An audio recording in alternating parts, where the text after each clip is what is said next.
আমরা ঘুমের মধ্যে নানা ধরনের স্বপ্ন দেখে থাকি, আর সেই স্বপ্নের অর্থও হয় ভিন্ন ভিন্ন। আজকে আমরা আলোচনা করব, স্বপ্নে যদি কেউ পাসপোর্ট দেখতে পায় তাহলে সেই স্বপ্নের কী অর্থ হবে। আগেই বলে রাখি, স্বপ্নের অর্থ বয়স ও নারী পুরুষ ভেদে ভিন্ন ভিন্ন হতে পারে। কেউ যদি স্বপ্নে দেখেন পাসপোর্ট তৈরি করতে, তাহলে ওই ব্যক্তি খুব শীঘ্র বিদেশে ভ্রমণে যাবে এমনটা বোঝায়।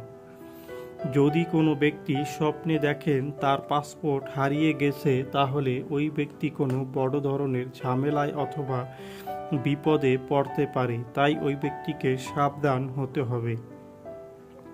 যদি কোনো ব্যক্তি স্বপ্নে দেখেন পাসপোর্ট পেতে, তাহলে শীঘ্রই কোনো খুশির খবর পাবে এমনটা বোঝায়। যদি কোনো ব্যক্তি স্বপ্নে দেখেন পাসপোর্ট তৈরি করার জন্য পাসপোর্ট অফিসে যাচ্ছে, তাহলে ওই ব্যক্তি ভালো কোনো কাজের সন্ধান পাবে এমনটা বোঝায়। যদি কোনো ব্যক্তি স্বপ্নে দেখেন বিদেশি পাসপোর্ট, তাহলে ওই ব্যক্তি খুব শীঘ্র টাকা পয়সা রোজগারের পথ খুঁজে পাবে।